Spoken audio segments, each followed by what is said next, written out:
সংবাদ সবাইকে স্বাগত জানাচ্ছি। আমি ফিরোজ তোহা। শুরুতেই সংবাদ শিরোনাম জানিয়ে দেব এই মুহূর্তে হাতে পাওয়া সর্বশেষ গুরুত্বপূর্ণ আপডেট বাংলা সংবাদ। শুরুতেই থাকছে হত্যা মামলায় আনিসুল হক এবং সালমান এফ রহমানের 10 দিনের রিমান্ড মঞ্জুর। কোটা সংস্কার আন্দোলন ঘিরে সংঘর্ষে এক হকারের মৃত্যুর ঘটনায় হওয়া হত্যা মামলায় সাবেক আইনমন্ত্রী আনিসুল হক এবং সাবেক প্রধানমন্ত্রী শেখ হাসিনার উপদেষ্টা সালমান এফ রহমানের 10 দিন করে রিমান্ড মঞ্জুর করেছেন আদালত। এবারে জানাবো শেখ হাসিনা যেন ভারতে বসে বিবৃতি না দেন, ভারতীয় হাইকমিশনারকে বললেন উপদেষ্টা। জানাবো দেশবাসীকে সজাগ থাকার আহ্বান ফয়জুল করিমের।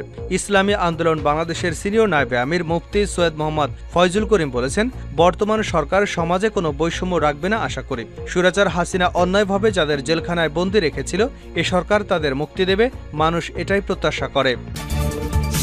জানিয়ে দেব শত শত শহীদ, শত শত গুম, মানুষের কান্না মিডিয়ায় তুলে ধরুন। ছাত্র জনতার এক রক্তক্ষয়ী গণঅভ্যুত্থানের মধ্য দিয়ে পতন হয়েছে শেখ হাসিনা সরকারের। গত 16 জুলাই থেকে রাজপথে অনেক ছাত্র জনতা অকাতরে প্রাণ দিয়েছে। গুলিতে কারো খুলি উড়ে গেছে, কারো বুক এফোড় ওফোড় হয়ে গেছে। হতাহত স্বজনদের আহাজারিতে ভারী হয়েছে হাসপাতাল। আত্মত্যাগের এই গল্পগুলি তুলে ধরতে গণমাধ্যমের প্রতি অনুরোধ জানিয়েছেন চলচ্চিত্র পরিচালক মোস্তফা সারোয়ার ফারুকী। এবারে থাকছে যারা লুটতরাজ করতে আসবে তাদের কোনো ছাড় দেবেন না। ইসলামী আন্দোলন বাংলাদেশের আমির ডাক্তার শফিকুর রহমান বলেন, এখন যদি কেউ আবারও এলাকায় বিশৃঙ্খলা সৃষ্টি করে তাহলে শহীদদের রক্তের সঙ্গে বেইমানি হবে। যারা লুটতরাজ চাঁদাবাজি করতে আসবে তাদের কোনো ছাড় দেবেন না। এবং সর্বশেষ জানাবো মোদিকে বাংলাদেশে সামরিক হস্তক্ষেপ নিতে বলেন কংগ্রেস বিধায়ক। 1971 সালে বাংলাদেশের মাটিতে ইন্দিরা গান্ধী যেভাবে সামরিক পদক্ষেপ নিয়েছিলেন, প্রধানমন্ত্রী নরেন্দ্র মোদীকে সেভাবেই নিষ্পত্তিমূলক পদক্ষেপ নেবার আহ্বান জানিয়েছেন রিজওয়ান আরশাদ নামের ভারতীয় এক কংগ্রেস বিধায়ক। বাংলাদেশের রাজনৈতিক অস্থিরতার বিষয় এবং সনাতন ধর্মাবলম্বীদের উপর নৃশংস হামলার খবরে উদ্বেগ প্রকাশ করে তিনি এমন আহ্বান জানিয়েছেন। এতক্ষণ শিরোনাম শুনছিলেন, এবার বিস্তারিত। প্রিয় দর্শক, আপনি যদি এই চ্যানেলে নতুন হয়ে থাকেন, ভিডিওটি দেখতে দেখতে চ্যানেলটি সাবস্ক্রাইব করে আমাদের সঙ্গে থাকুন। আর এই ভিডিও সম্পর্কে আপনি আপনার মূল্যবান মতামতটি কমেন্ট বক্সে জানিয়ে দিন। আর হ্যাঁ প্রিয় দর্শক, জানিয়ে দিন ভিডিওটি কোথা থেকে দেখছেন। হত্যা মামলায় আনিসুল হক এবং সালমান এফ রহমানের 10 দিনের করে রিমান্ড মঞ্জুর। কোটা সংস্কার আন্দোলন ঘিরে সংঘর্ষে এক হকারের মৃত্যুর ঘটনায় হওয়া মামলায় সাবেক আইনমন্ত্রী আনিসুল হক এবং সাবেক প্রধানমন্ত্রী শেখ হাসিনার উপদেষ্টা সালমান এফ রহমানের 10 দিনের রিমান্ড মঞ্জুর করেছেন আদালত। ঢাকা মহানগর গোয়েন্দা পুলিশের আবেদনের পরিপ্রেক্ষিতে শুনানি নিয়ে ঢাকার চিফ মেট্রোপলিটন ম্যাজিস্ট্রেট আজ বুধবার সন্ধ্যার পর তাদের রিমান্ড মঞ্জুর করেন।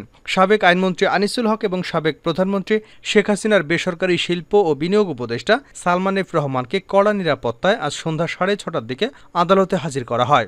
এ সময় আনিসুল হক এবং সালমান এফ রহমানের বিচার চেয়ে ঢাকার সিএমএম আদালত চত্বরে বিএনপিপন্থী আইনজীবীরা মিছিল বের করেন। আদালতে সেনা এবং বিজিবি সদস্যরা অবস্থান নেন। বৈষম্য বিরোধী ছাত্র আন্দোলনের কর্মসূচি চলাকালে গত 16 জুলাই ঢাকা কলেজের সামনে সংঘর্ষে 2 জন নিহত হন। তাদের একজন ঢাকা কলেজের শিক্ষার্থী সবুজ আলী 26 এবং অন্যজন হলেন হকার মোহাম্মদ শাহজাহান। এ ঘটনায় নিউমার্কেট থানায় 2টি হত্যা মামলা হয়েছে। এর মধ্যে শাহজাহান হত্যার ঘটনায় ইন্ধনদাতা হিসেবে আনিসুল হক এবং সালমান এফ রহমানকে গ্রেপ্তার করা হয়েছে। গতকাল মঙ্গলবার তাদের গ্রেপ্তারের তথ্য জানায় ঢাকা মহানগর গোয়েন্দা পুলিশ। শেখ হাসিনা যেন ভারতে বসে বিবৃতি না দেন, হাইকমিশনারকে বললেন উপদেষ্টা। প্রধানমন্ত্রীর পদ থেকে পদত্যাগ করে ভারতে পালিয়ে যাওয়া শেখ হাসিনা যেন সেখানে বসে বিবৃতি না দেন, সে বিষয়টি নিশ্চিতে বাংলাদেশে নিযুক্ত ভারতীয় হাইকমিশনার প্রণয় ভার্মাকে বলেছেন পররাষ্ট্র উপদেষ্টা মোহাম্মদ তৌহিদ হোসেন। আজ বুধবার বিকেলে পররাষ্ট্র মন্ত্রণালয়, ইউরোপীয় ইউনিয়ন, যুক্তরাষ্ট্র, যুক্তরাজ্য, চীন, ভারত, সৌদি আরবের প্রতিনিধিদের সঙ্গে বৈঠক শেষে সাংবাদিকদের ব্রিফিংকালে তিনি এসব কথা বলেন। ভারতে বসে হাসিনা বিবৃতি দিলে দেশটির সঙ্গে বাংলাদেশের সম্পর্কের ক্ষতি হবে এবং তা ভারতীয় হাইকমিশনারকে বলা হয়েছে জানিয়ে পররাষ্ট্র উপদেষ্টা বলেন, আমি বলেছি এটা সম্পর্ক উন্নয়নে সহায়ক হবে না। এটা আমি তাকে বলেছি, কারণ সরকারের অবস্থা এটাই।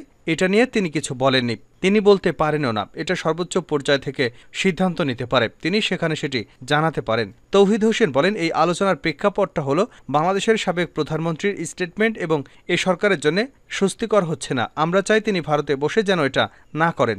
শেখ হাসিনার বিবৃতিকে বাংলাদেশ কি হিসেবে দেখবে এমন প্রশ্নের জবাবে পররাষ্ট্র উপদেষ্টা বলেন, আমরা সরাসরি হোস্টাইল অ্যাক্ট হিসেবে বলছি না, কিন্তু এটা তো বন্ধুত্বপূর্ণ সম্পর্কের অন্তরায়, সেটাই তাকে বলার চেষ্টা করেছি। তবে সাবেক প্রধানমন্ত্রীর ছেলে সজীব ওয়াজেদ জয়কে নিয়ে আমি কোনো কথা বলিনি।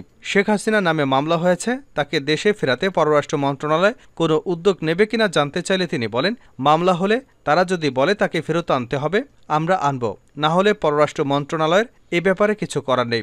এটা দুটো মন্ত্রণালয়ের কাজ, একটি হলো স্বরাষ্ট্র আর একটি হলো আইন। তারা যেভাবে পরামর্শ দেবে সেভাবে কাজ করা হবে।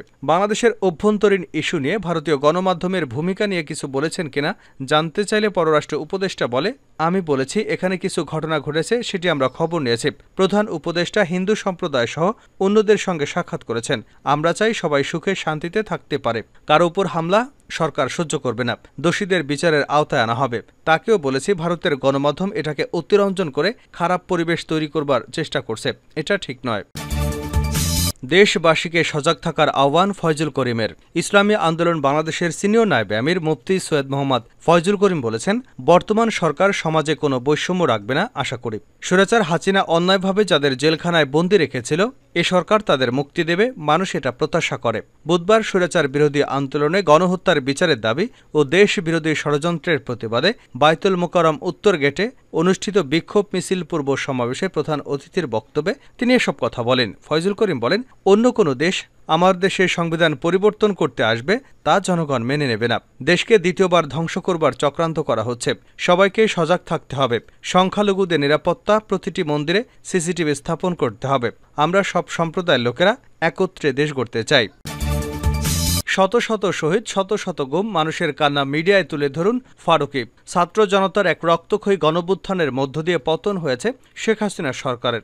গত 16 জুলাই থেকে রাজপথে অনেক ছাত্র জনতা অকাতরে প্রাণ দিয়েছেন। গুলিতে কারো বুক উড়ে গেছে, কারো বুক এফোড় ওফোড় হয়ে গেছে, কারো উড়ে গেছে মাথার খুলি। হতাহতদের স্বজনদের আহাজারিতে ভারী হয়েছে হাসপাতাল। আত্মত্যাগের এই গল্পগুলো তুলে ধরতে গণমাধ্যমের প্রতি অনুরোধ জানিয়েছেন চলচ্চিত্র পরিচালক মোস্তফা সারোয়ার ফারুকী। গতকাল মঙ্গলবার এক ফেসবুক পোস্টে দেশের সব সংবাদপত্রকে উদ্দেশ্য করে ফারুকী লিখেছেন, হ্যালো বাংলাদেশি বাংলা এবং ইংরেজি পত্রিকা, এই যে শত শত শহীদ, শত শত গুম, মানুষের কান্না, এগুলো আপনাদের পাতায় তুলে ধরুন। ফ্যাসিবাদ বিরোধী আন্দোলনে তাদের আত্মত্যাগী আজকে আমাদের এবং আপনাদের কথা বলার স্বাধীনতা এনে দিয়েছে।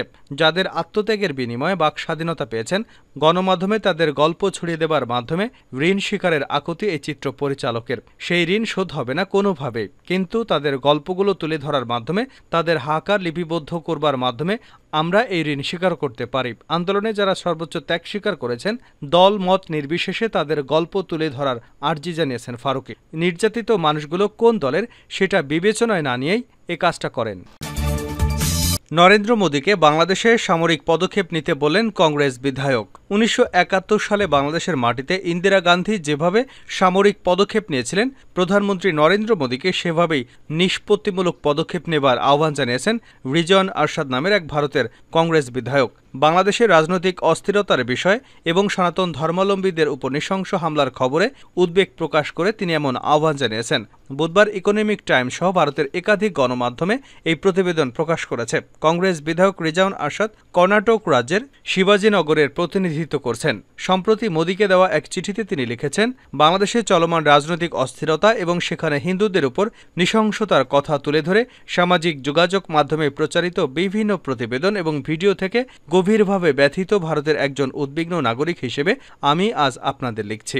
ভারত ও বাংলাদেশের মধ্যে ঐতিহাসিক এবং সাংস্কৃতিক সম্পর্কের প্রেক্ষিতে ওই প্রতিবেদনগুলো সত্য হলে তা মোকাবেলায় একটি সক্রিয় অবস্থান গ্রহণ করা অপরিহার্য বলে চিঠিতে মত দেন আরশাদ। বাংলাদেশে হিন্দু সম্প্রদায়ের অধিকার এবং মর্যাদা রক্ষার জন্য অবিলম্বে নতুন অন্তর্বর্তীকালীন সরকারের সঙ্গেও জড়িত হতে মোদীকে পরামর্শ দেন তিনি। কংগ্রেসের বিধায়ক লিখেছেন, ভারতে সামাজিক যোগাযোগ মাধ্যমে ডানপন্থী প্রভাবশালী হ্যান্ডেলগুলো এমন খবর প্রচার করছে যেগুলোর সত্যতা নিশ্চিত করবার জন্য ভারত সরকারকে অনুরোধ করছে। এগুলো সত্যি হলে ভারত সরকারের দৃঢ় পদক্ষেপ নেওয়া উচিত। ভারতের জনগণ সবসময় ন্যায় বিচার, শান্তি এবং মানবাধিকারের পক্ষে দাঁড়ায় দাবি করে মোদীর উদ্দেশ্যে আরশাদ লিখেছেন, আমাদের প্রধানমন্ত্রী হিসেবে 1971 সালে শ্রীমতী ইন্দিরা গান্ধীর মতো সামরিক পদক্ষেপ নিতে আপনার দ্বিধা করা উচিত নয়। আমি আপনাকে এই সংকটময় সময় বাংলাদেশে আমাদের হিন্দু ভাই বোনদের সাহায্যের হাত বাড়িয়ে দেবার জন্য আপনার সম্মানিত অফিস ব্যবহার করবার অনুরোধ করছি। কংগ্রেস বিধায়ক আরও লিখেছেন, আমি বিশ্বাস করি আপনার নেতৃত্বে ভারত শুধু বাংলাদেশের সংখ্যালঘুদের উদ্বেগী নয়, ভারতেও সিদ্ধান্তমূলক পদক্ষেপ নেবে, যারা দক্ষিণপন্থীদের দ্বারা অর্থনৈতিক ও সামাজিকভাবে ক্রমাগত আক্রমণের শিকার হয়েছে।